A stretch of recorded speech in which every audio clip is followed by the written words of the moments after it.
عدالتیں آئین اور قانون کے مطابق چلتی ہیں۔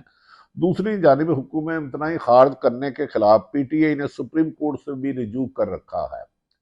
جب جانے نہ جانے، باغ ہی نہ جانے، گل نہ جانے، پاکستان کا ہر بندہ جانتا ہے کہ کاغذات چھینے جا رہے ہیں، تجویز کندہ تائز کندہ گند کو اغوا کیا جا رہا ہے، ڈی آر او پارٹی بن چکے ہیں، لیکن شاید سپریم کورٹ تک اس کی حقائق پہنچنا خاصا دشوار نظر آ رہا ہے، شاید پھوک اور دھند کی وجہ سے، مطلع ابرا آلودہ اور گرج چمک کے ساتھ بارش کا امکان ہے۔ آج عدالت میں پی ٹی آئی وکلاء نے فوری سماعت کی درخواست بھی کی کہ جناب والا یہ بڑا اہم معاملہ ہے، الیکشن میں ہر پاکستانی الیکشن میں حصہ لے سکتا ہے اور ہر ووٹر ووٹ ڈال سکتا ہے، اور اس میں بے پناہ رکاوٹیں کھڑی کی جا رہی ہیں، اور پورے ملک میں ہر حلقے میں، ہر صوبے میں تقریباً کم و بیشتر ہر جگہ سے یہ شکایات آ رہی ہیں۔ آج عدالت پی ٹی آئی کو سماعت کی درخواست کی، لیکن بٹو ریفرنس کی وجہ سے آج کی بجائے معاملہ اب بدھ کے روز چلا گیا، یعنی کہ کل بھی نہیں، پرسوں چلے گیا، بدھ کے روز۔ یوں لگتا ہے کہ پشاور ہائی کورٹ میں ابتدائی سماعت کے بعد شاید سپریم کورٹ میں یہ درخواست غیر مؤثر ہی ہو جائے، لیکن پھر بھی سماعت کے بعد ہی اصل صورتحال سامنے آئے گی۔ آج سپریم کورٹ میں پی ٹی آئی کو لیول پلینگ فیلڈ نہ ملنے پر بھی کیس کی سماعت ہوئی، اور لیول پلینگ فیلڈ نہیں مل رہی، یہ پاکستان کا بچہ بزرگ عورتیں ہر جماعت کا آدمی ہر جانتا ہے، نہیں جانتا تو انصاف کرنے والے نہیں جانتے، نگران حکومت نہیں جانتی۔ گزشتہ سماعت پر بھی چیف جسٹس صاحب نے کہا تھا کہ وہ ٹی وی نہیں دیکھتے، فائز عیسیٰ صاحب نے فرمایا تھا وہ ٹی وی نہیں دیکھتے، لیکن ہماری مجبوری دیکھیں، وہ جو لائیو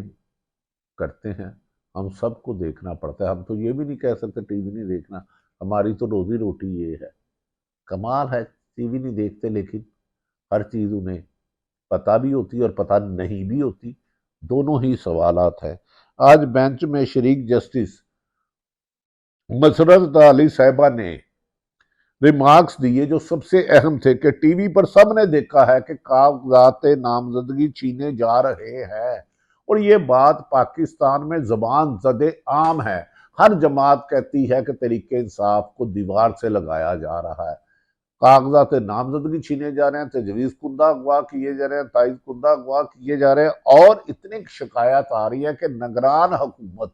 ایسا لگ رہا ہے کہ ایک جماعت کو الیکشن سے باہر رکھنے کے لیے تمام تر توجہ اور طاقت کا استعمال کر رہی ہے، جو قانون سے بھی انحراف ہے، آئین سے بھی انحراف ہے، اور بنیادی حقوق کی بھی خلاف ورزی ہے، لیکن جانے نہ جانے، گل ہی نہ جانے، باغ تو سارا جانے۔ کیا الیکشن کمیشن کو یہ دکھائی نہیں دیتا؟ الیکشن کمیشن کے یک طرفہ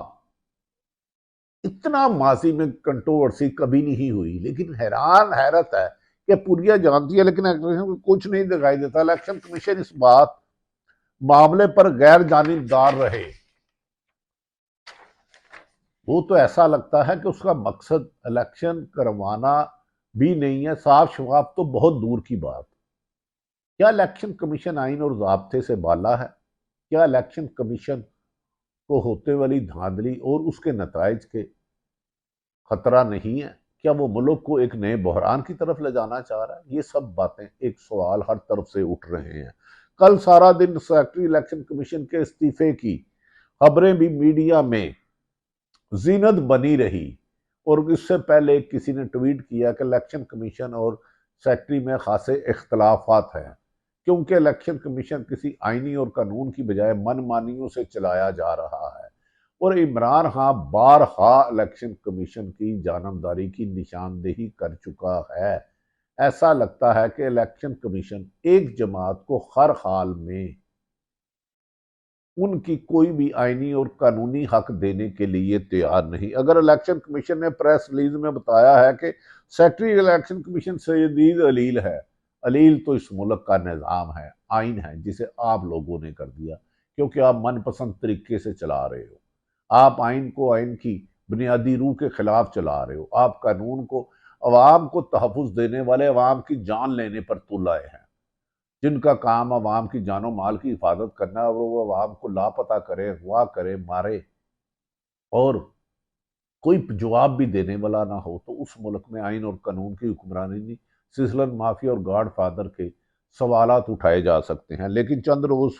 پہلے تو وزارت دفاع میں ہونے والے اجلاس میں شریک تھے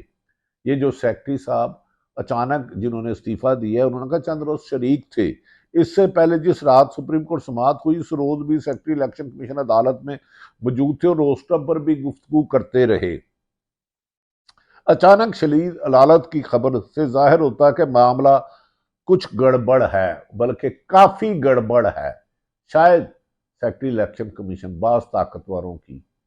خواہش میں رکاوٹ اور ان کے غیر آئینی کاموں کا حصہ نہیں بننا چاہتے۔ کل کے روز پی ٹی آئی نے ایک بار پھر آن لائن فنڈنگ ریزنگ کا بھی اہتمام کیا۔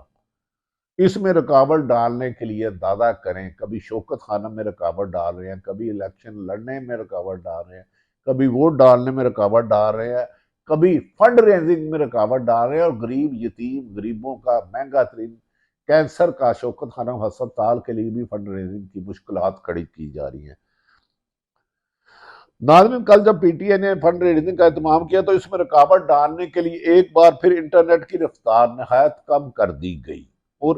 فیس بک اور ٹویٹر سمیت سوشل میڈیا سائٹس کو بند رکھا گیا تاکہ غریبوں یتیموں کا علاج نہ ہو سکے اور سیاسی جماعت اپنا آئینی کردار ادا نہ کرے۔ جلسہ کرے تو 144، گھر میں رہے تو اشتہاری کے نام پر چھاپے، کاغذ جمع کرانا جائے تو پولیس کاغذ چھین لے، الیکشن کمپین جلائے تو کبھی بغاوت کا پرچہ اور کبھی ملک دشمنی کا پرچہ، اس قسم کے ڈھیروں کوچے ہتھکنڈے جمائے جا رہے ہیں۔ لیکن تمام رکاوٹوں کے باوجود $1,20,000 سمندر پار پاکستانیوں کی جانب سے، جبکہ 4 کروڑ معمولی افراد نے فنڈ دیا۔ اس کا مطلب ہے کہ 10 کروڑ سے زیادہ کی فنڈنگ ہوئی، اور اس سے ایسا لگتا ہے کہ دنیا عمران خان پر اندھا اعتماد کر رہی ہے اور اپنا مستقبل طریقے انصاف کو ووٹ دے کر بہتر کرنا چاہ رہی ہے۔ لیکن الیکشن کمیشن، نگران حکومت اور ان کے کچھ پردہ نشین انہیں باہر رکھنا چاہ رہے ہیں، لیکن جیتے گی عوام، کیونکہ عوام کسی بھی صورت جبر کو تسلیم نہیں کر رہی۔ اسی لیے کہتے ہیں کفر کا نظام چل سکتا ہے، ظلم کا نہیں۔ فی الحال تو ظلم کا چل رہا ہے۔ اللہ تعالیٰ اس کا جلد خاتمہ کرے۔ اللہ تعالیٰ پاکستان کا حامی و ناصر ہو۔ پاکستان زندہ باد۔